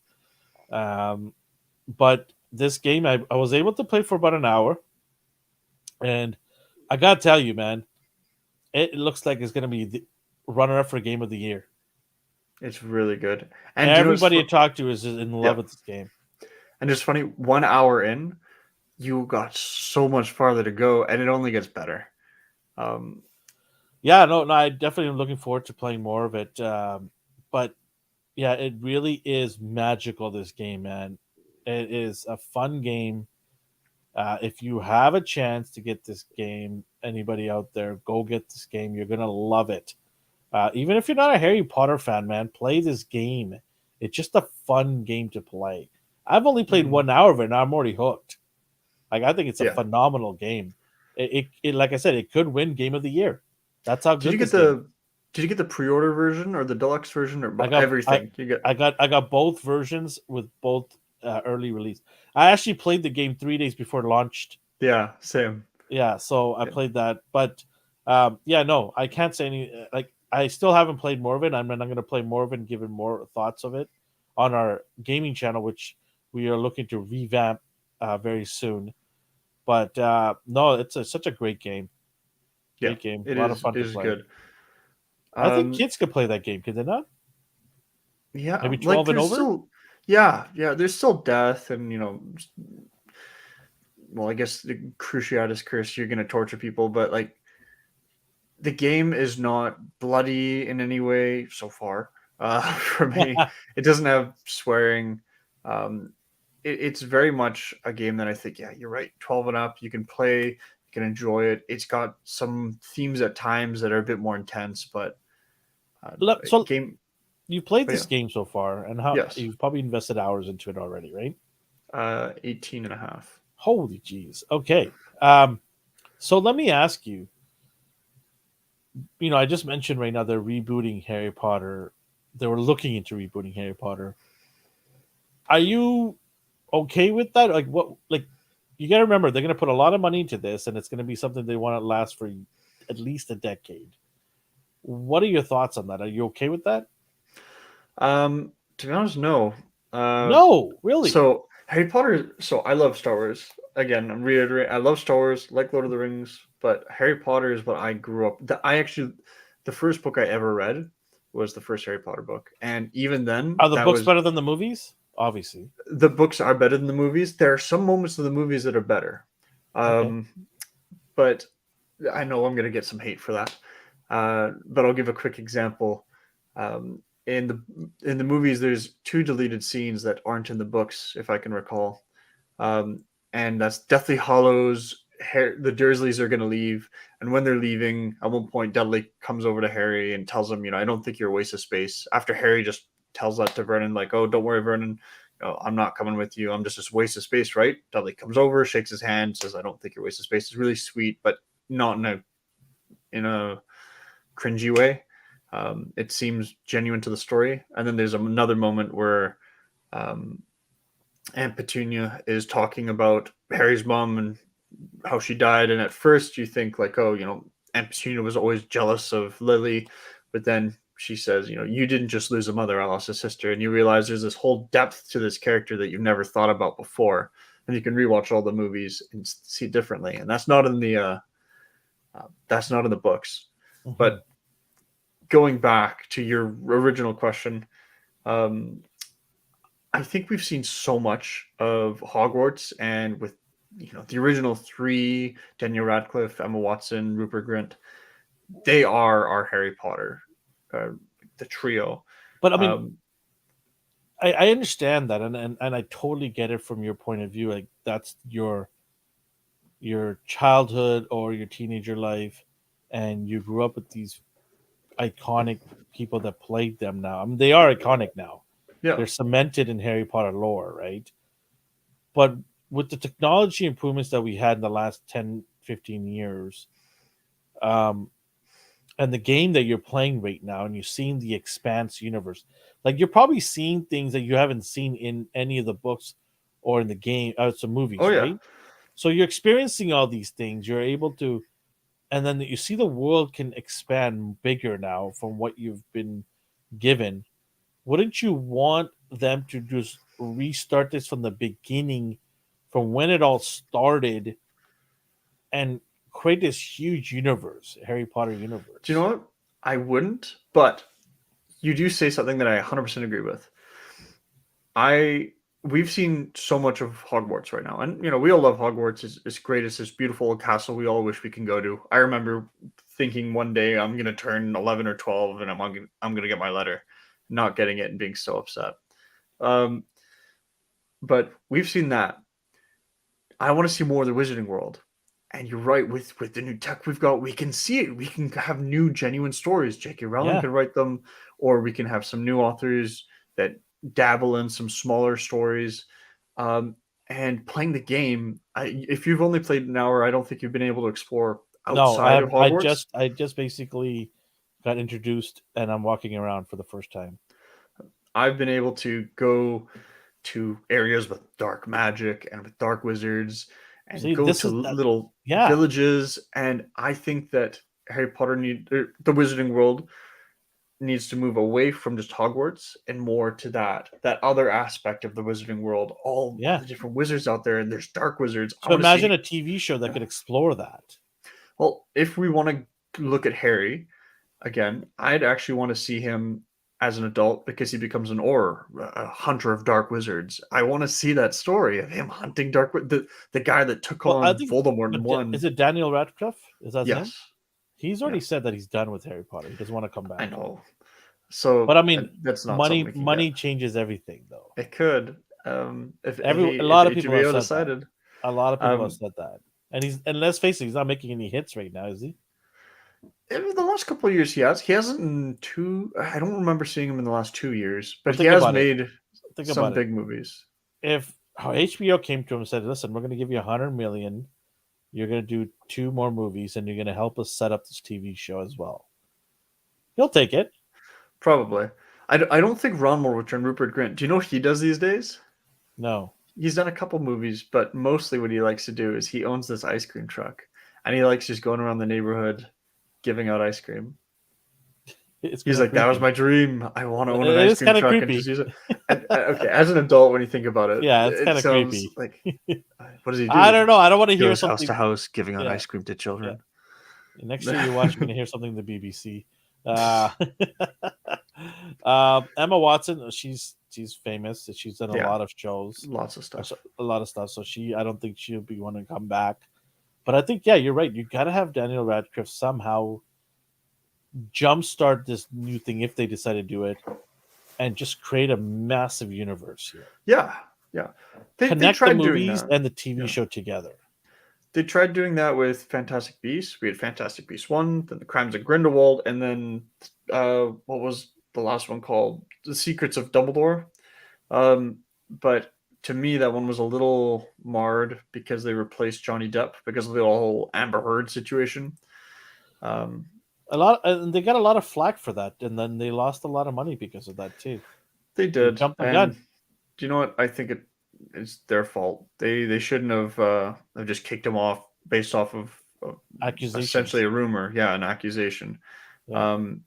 And the actor they replaced, I can't remember his name, but he's the guy who always can play the villain. Yeah. Germanesque. He was in James Bond, I believe, too, right? Yeah, he was. Yeah. And he's good, but I preferred it to be consistent. They even changed the appearance of the character. They got rid of the beard and all that. They changed his hair color and hairstyle. Yeah, but Johnny is a special He is. character. Oh yeah. Like a special actor that you could tell he devoted his time to be the best at whatever he does. Oh yeah, for sure. Pirates of the Caribbean would not be anywhere near entertaining if it wasn't for him. Yeah, He And you took know that that role and ran with it. and you heard a couple years ago they're talking about continuing Parts of the Caribbean, but getting rid of Johnny. And starting off, I don't know which girl it was, It but was so there's it's going an to be an actress. all-female Yeah. cast. Good luck with that. And it's not Okay. a spite on any females. That's not what I'm trying to say. Is you don't take the core character out of the show and think it's going to survive. Yeah. Rarely does it ever survive. Yeah. Also, you want to write the story to be good, not to try and show off, like not tokenism. The point of you making these movies is I'm going to tell a good story. I'm going to tell it the best way possible. And if you put restrictions on yourself, like I'm going to try and gain favor with certain groups.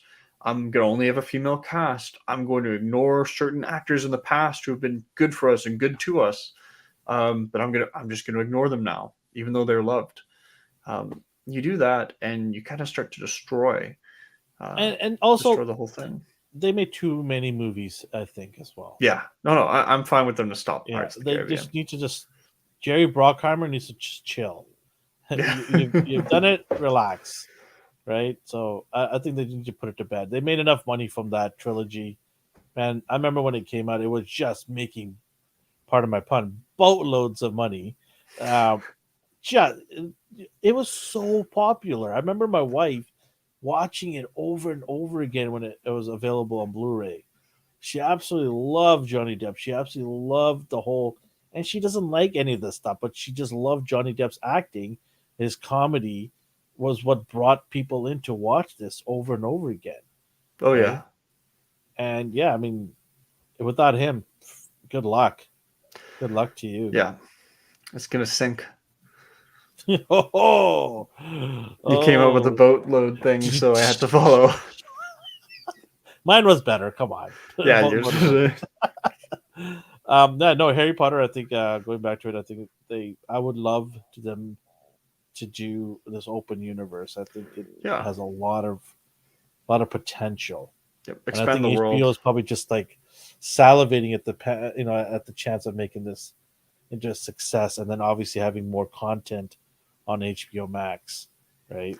Yeah, I think it's a little difficult to change a lot of stuff because you've got that I know of at least 4 attractions like parks there that you can go to that are all themed after the movie's depiction of Harry Potter. You've got Universal in California, Universal in Japan, and Universal in Florida, and then the last one is the studio tour in London.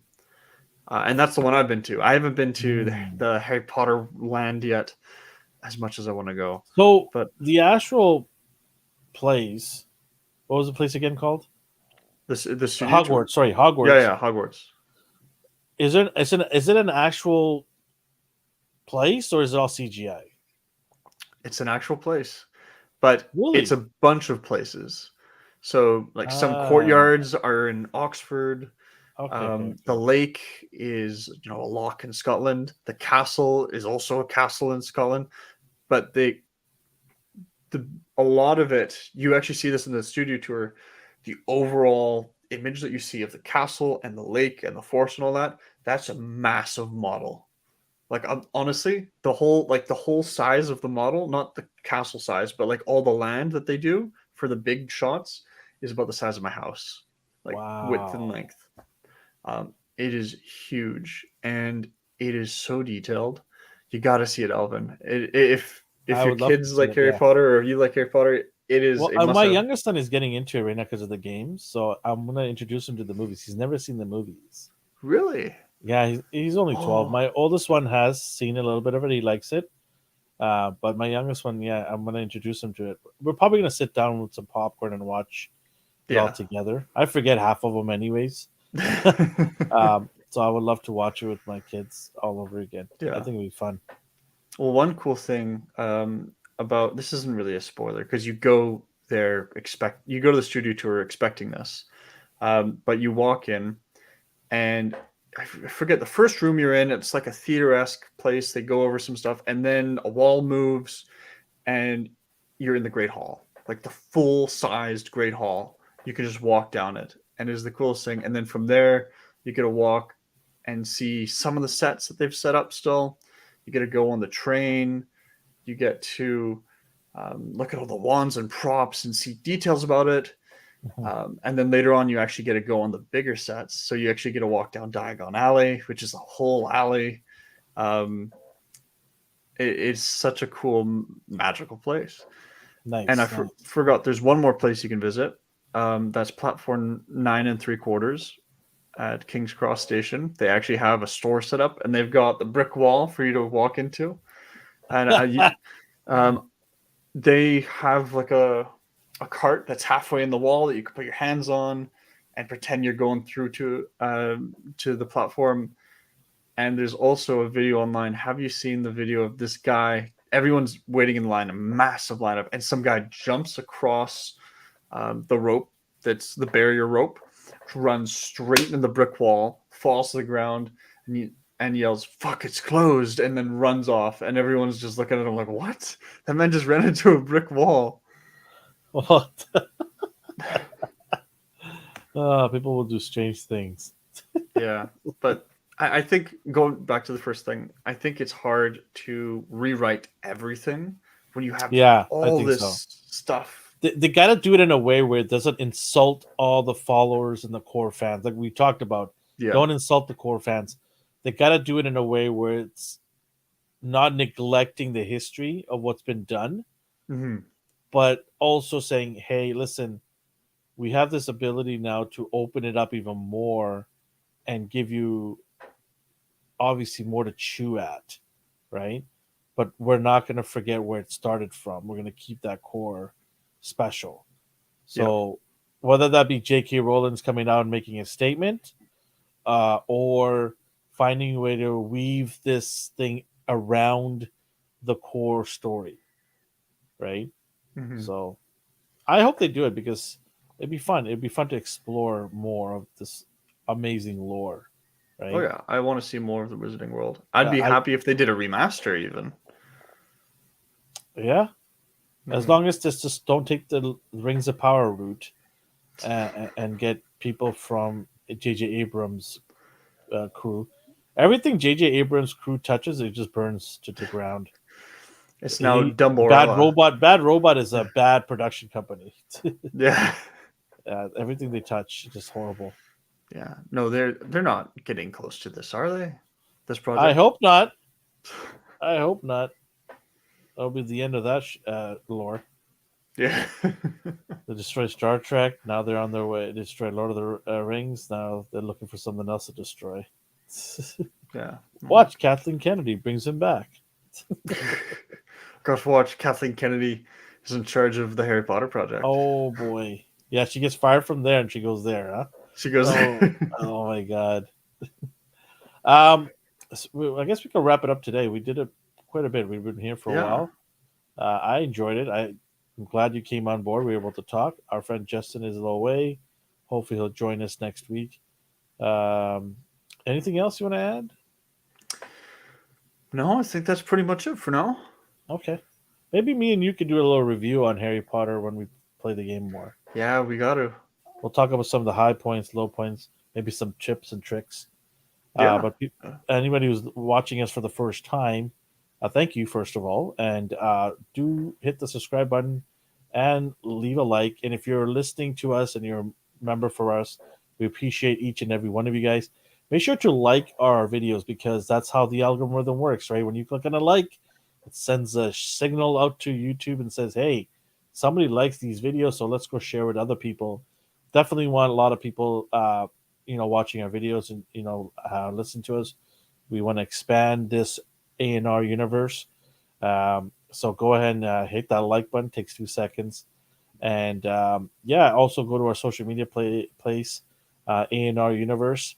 We're on Twitter, TikTok, Instagram, Facebook. We're in a bunch of places. It's crazy. And then we got a bunch of podcasts. We got The Last of Us that's coming up. Tomorrow morning, it's Mighty Mornings.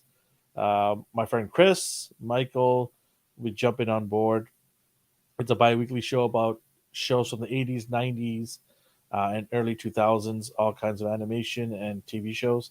So they'll be at 8:30 a.m. Pacific time tomorrow morning to talk all things. And they got a special, cool show that they love watching. I'm not going to say what it is. You'll have to tune in tomorrow morning to catch it. It's going to be awesome. And then Sunday nights at 9:05 p.m., we're doing the Last of Us episodic breakdown. It is the best show right now on TV, hands down. One of the best shows. We've given it tens on multiple occasions for Mhm. these episodes. So that tells you how good these shows are. I rarely give out tens. You know me, I rarely Yeah. do it. And I gave 10 for the last episode. So it is a banger of a show. So good. Join us for that. And then Monday nights, 8:30 p.m. Pacific time, we have our A&R weekly episode that we drop. My friend D and I, we just talk about some cool things in pop culture. Also talk about some latest action figures that are coming out. Just join us there. We got a bunch of stuff going on all the time. If you subscribe to our social media outlets, you'll probably be informed when things are dropping, and you can also engage with us and ask us questions. But I think I've pretty much covered a lot of things. And then obviously Wednesday nights, we do our Bad Batch, but this week we moved it to Friday because we were busy. And we always schedule things so you'll know when things are dropping. It's not going to happen out of the blue. So with that, yeah, say bye, Nathan. Bye, Nathan. See you later, everybody.